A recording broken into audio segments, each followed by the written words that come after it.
Alright, what up? So, this video here is going to be about the physical 2018 games I've bought and played and my quick thoughts on them.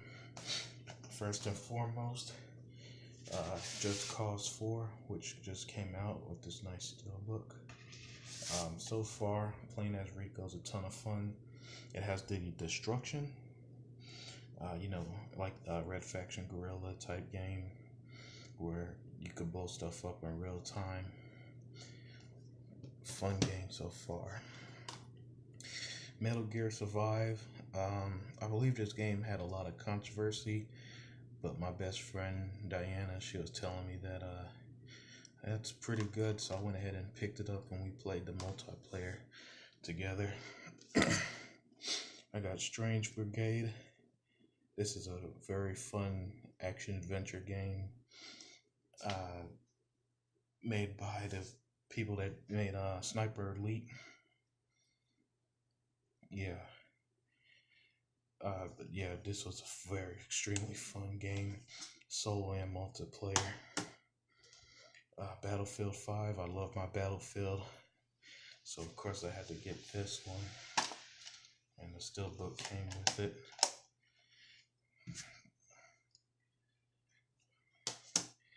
Conan Exiles.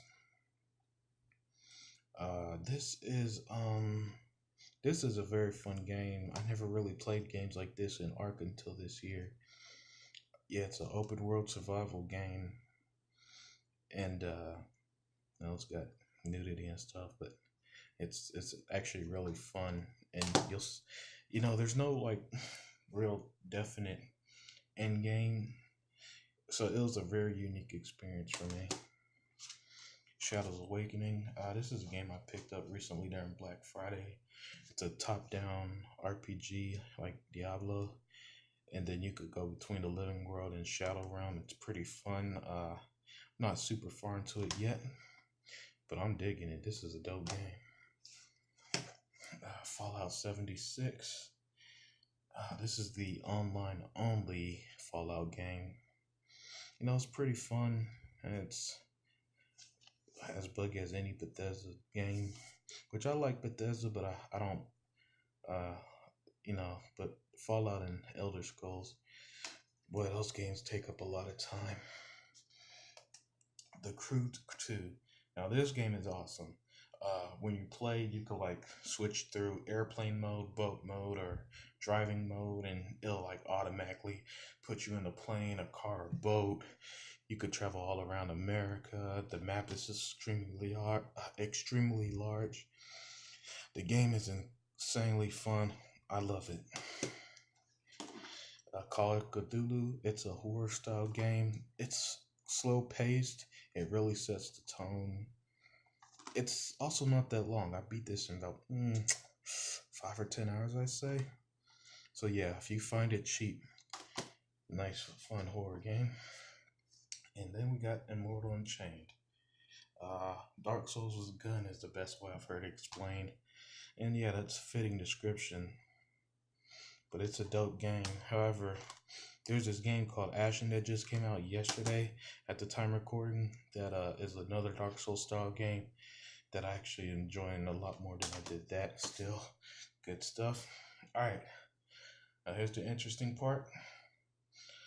Here's the countdown of my favorite games of the year. And the honorable mention, or number 11, is We Happy Few. This game is so freaking good. You play as the 3 protagonists, Ollie, Sally, and Arthur, in dystopian London 1960s, where you gotta, this is such a great RPG game. Oh man, this game. And then, with Sally, you play as a mother. I've never played a video game where you pretty much was a mother simulator for a little while, but this game, loved it, absolutely loved it. At number 10, Vampyr. This is a kind of horror-based RPG set in London, and you play as this doctor here. This was one of those games that my friend got me into, and then When she told me how good it was, I was like, yeah, let me buy it and try it. And I fell in love with it. At number 9, Hitman 2. Damn, this game is good. Oh man, Agent 47, one of video games' biggest badasses ever. All right, and as usual, you could approach these missions stealthily in any way you want. The creative freedom with how you play makes it just awesome. At number 8, Monster Hunter World. This was my first Monster Hunter, and this game this game was took me by surprise. Is the only way I could really say it, because I don't know much about Monster Hunter. I didn't go in, so when I bought this same day I did Dragon Ball FighterZ. Yeah, this game, so good. 1 second.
Sorry about that. Dragon Ball FighterZ. Almost forgot about this game. So pretty much, yeah, this is the second best fighting game I've played all generation, behind Injustice 2. This game is the definition of fun. If fighting games weren't so damn hard to get into, this would be probably higher. All right, what did I leave off? All right, at number 7, Red Dead Redemption 2. I know there are going to be some people that are going to be mad at this at number 7. But this is a great game. The attention to detail is fantastic. It has the best graphics I've ever seen. There's some issues I have with the gameplay and controls, but Arthur Morgan's journey is so good, so gripping, that this game is like some next level stuff. It may not be my favorite. It may be criminally low to most people, but it's still a top 10 game for me. I just love it. At number 6, we got Far Cry 5. Yeah, this is the best Far Cry I've ever played. And I know that there are going to be people out there who disagree, because you get Far Cry 3 in the Gold Edition, by the way. But yeah, this was a game that both me and my fiance, we both got sucked into it, playing it, put crazy hours into it. And when we both beat it was like, holy cow, what an ending. And then they just announced Fallout New Dawn, that's a spin-off or sequel of this game. So I can't wait to play that. At number 5, Forza Horizon 4, the greatest arcade racer ever. It's got the weather system. It's got hundreds and hundreds of cars. This game is pretty much a racing RPG. That's really the only way I could put it. This game is worth every penny. And the Ultimate Edition for Forza games tend to be very hard to find. At number 4, we got Darksiders 3. I know this game recently came out, but I love the Darksiders games. And this game hits all all the check marks. You play as Fury, and this game is fast, gameplay, fun. You've got to fight the 7 deadly sins. To be so high on my list after coming out so recently just shows how much I love this game. At number 3, Shadow of the Tomb Raider.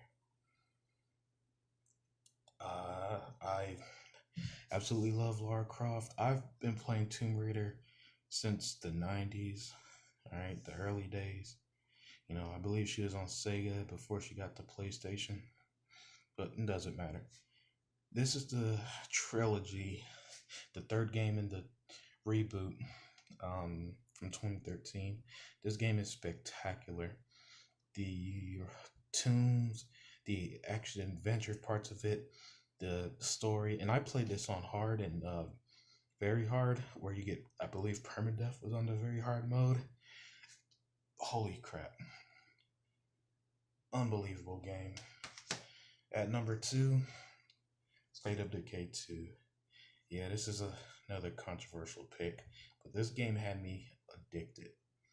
And I don't even think that's a hyperbole. I had to force myself to stop playing this because the fall holiday games were coming out. I couldn't stop playing State of Decay 2 for a while. This game is a survival horror game. You get attached to the people that you bring in to your community. Like, I remember when the characters I started with, and she died, and I was so upset. My controller battery died as I was trying to save her. Couldn't fix it in time, so she dies, and it's like, that just broke my heart. And then my favorite game of the year, Assassin's Creed Odyssey. I don't know how this got better from Origins, but somehow Odyssey, yeah, Assassin's Creed is now just a straight up RPG now, pretty much, and you could do so much. Your actions have consequences. This is a game that both my fiance and I both play. Yeah, because I ended up getting her own copy, as we have more than one Xbox, so she can play. And like, we both eventually beat it, and it was like, holy shit, this game is unreal. I loved every second of it.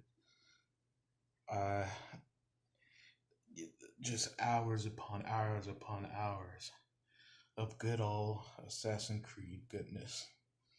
And that's my unconventional list of my favorite games of the year. Let me know what you guys think. Take care.